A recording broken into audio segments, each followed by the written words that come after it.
আরও এক metro station তৈরিতে জটিলতা। জোকা বিবাদীবাগ মেট্রো প্রকল্পের মাঝে খিদিরপুর মেট্রো স্টেশন, আর এই খিদিরপুর মেট্রো স্টেশন তৈরিতেই জটিলতা দেখা গিয়েছে।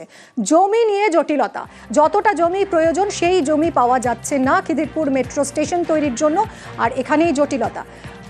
কথা বলবো আবির আমাদের প্রতিনিধির সঙ্গে।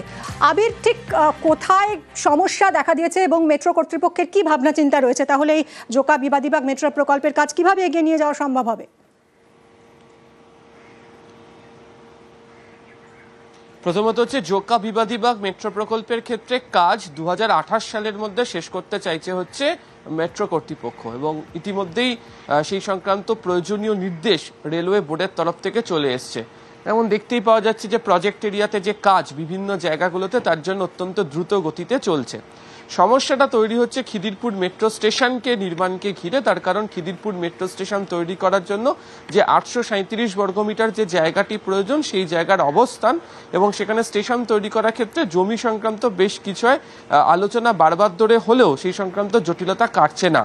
যেটা আমাদের কাছে সূত্রের খবর, বর্তমান পরিস্থিতিতে দাঁড়িয়ে মেট্রো রেলের একেবারে শীর্ষকর্তার তরফ থেকে নির্মাণকারী সংস্থা আরভিএনএলকে জানিয়ে দেওয়া হয়েছে আপাতত খিদিরপুর মেট্রো স্টেশন এটিকে স্কিপ করে, অর্থাৎ মেট্রো স্টেশন তৈরির সিদ্ধান্তকে স্থগিত রেখে বাকি যে জায়গাগুলোর কাজ সেগুলোকে করতে হবে। মাঝেরহাটের পরে স্টেশন হওয়ার কথা হচ্ছে মমিনপুর, তারপর আস্তে আস্তে মেট্রো মাটির নিচে নামবে।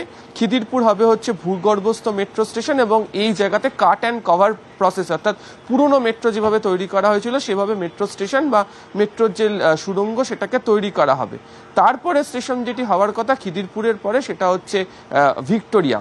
যদি খিদিরপুর মেট্রো স্টেশন তৈরি শেষ পর্যন্ত একেবারেই না করতে পারা যায় তাহলে যেটা হবে ইন্টারন্যাশনাল ল অনুযায়ী বা সুড়ঙ্গ পথের মেট্রো তৈরি করার যে নিয়ম অনুযায়ী সেটা হচ্ছে যে মমিনপুর থেকে ভিক্টোরিয়া পর্যন্ত দূরত্ব প্রায় 3.2 কিলোমিটার হয়ে যাবে।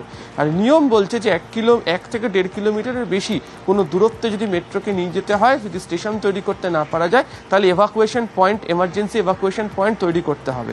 এর নজির রয়েছে ইস্ট ওয়েস্টের এসপ্ল্যানেড থেকে শিয়ালদার পর্যন্ত মাঝের অংশে আমরা জানি যে সুবোধ মল্লিক স্কোয়ারে স্টেশন তৈরি করতে পারা যায়নি, ফলে একটা এমার্জেন্সি এভাকুয়েশন পয়েন্ট সেটা তৈরি করা হয়েছে হচ্ছে বউবাজারে। আবার হাওড়া স্টেশন থেকে যে মেট্রো এসপ্ল্যানেড পর্যন্ত আসে সেখানেও মাঝে তৈরি করতে পারা যায়নি বলে একটা এমার্জেন্সি এভাকুয়েশন পয়েন্ট তৈরি করা হয়েছে হচ্ছে আমরা দেখেছি যে নর্থপোর্ট পুলিশ স্টেশনের কাছে। কিন্তু এক্ষেত্রে দাঁড়িয়ে এই এভাকুয়েশন পয়েন্ট তৈরি করার জন্য বা কোত্থেকে জমি মিলবে সেটা নিয়েও একটা সংশয়। যদিও মেট্রো কর্তৃপক্ষ আশাবাদী, রাজ্য সরকারের সঙ্গে তারা বারবার ধরে আলোচনা চালাচ্ছে এবং তারা মনে করছে আলোচনার প্রেক্ষিতে হয়তো স্টেশন তৈরি করার জন্য তারা যে সংখ্যক জমিটা চাইছে সেই জমিটা তাদের হাতে মিশে যাবে।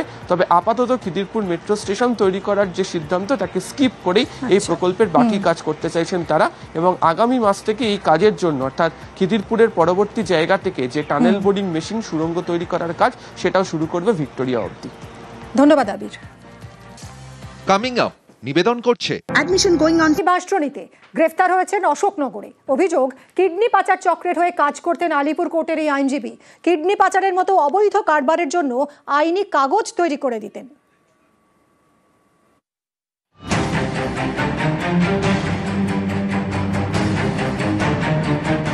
মোটা টাকার লোভ দেখিয়ে কিডনি বিক্রির টোপ, তারপর অপারেশন।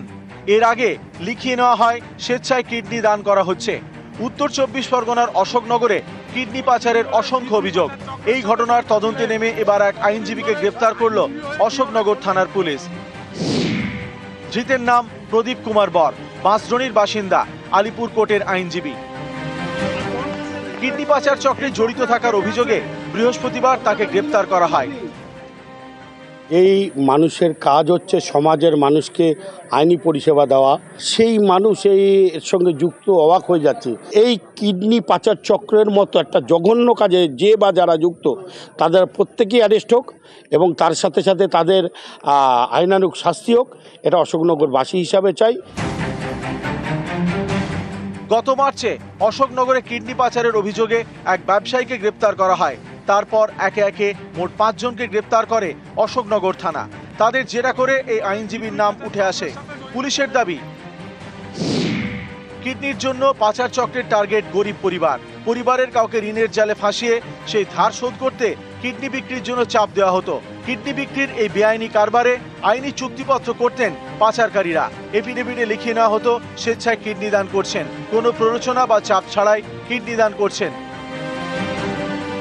লেনদেনের কোনো উল্লেখ এফিডেভিটে থাকে না। অভিযোগ, এভাবেই কিডনি পাচারের কোটি কোটি টাকার কারবার হয়েছে অশোকনগরে। আপনিও তো কিডনি বিক্রি করেছেন, কত টাকা নিয়েছিলেন? শীতলের কাছে 40,000 টাকা নিয়েছি, 1.5 লাখ টাকা শীতলকে দিয়েছি। তা ওর মন ভরছিল না। তারপর ওই মানে এইসব ব্যাপারে ওই সব ঠিকঠাক করে দিয়েছে। শীতল ঘোষের থেকে 60,000 টাকা সুদে নিয়েছিলাম। 7-8 মাস ধরে পার ডে 600 টাকা করে, মাসে 18,000 টাকা। কম বেশি আমি 1,30,000 টাকা দিয়ে দিয়েছি। এবার ওনাকে গিয়ে ব্যাপারটা আমি বলি যে আমি এরকম চাপে আমি দেনা শোধ করবো কীভাবে। তখন উনি বলেন যে কিডনি বেচার লোক আছে, তুই যোগাযোগ করতে পারিস, ওইখানে যোগাযোগ করলে সব তো মুক্ত পাবি। এবার আমার সাথে উনি যোগাযোগও করিয়ে দেয়। পুলিশের দাবি, কিডনি পাচারের কারবারের মদত দিয়েছেন আইনজীবী প্রদীপ কুমার বর। অবৈধ কারবারের জন্য এমনভাবে নথি তৈরি করতেন যাতে মনে হয় সব আইন মেনেই হয়েছে। তদন্তকারীদের দাবি, প্রতি এফিডেভিটের জন্য 10,000 টাকা করে নিতেন আইনজীবী প্রদীপ কুমার বর। বৃহস্পতিবার টানা 11 ঘন্টা জিজ্ঞাসাবাদের পর তাকে গ্রেপ্তার করে অশোকনগর থানা। অশোকনগর থেকে জিয়াউল আলম, নিউজ 18 বাংলা।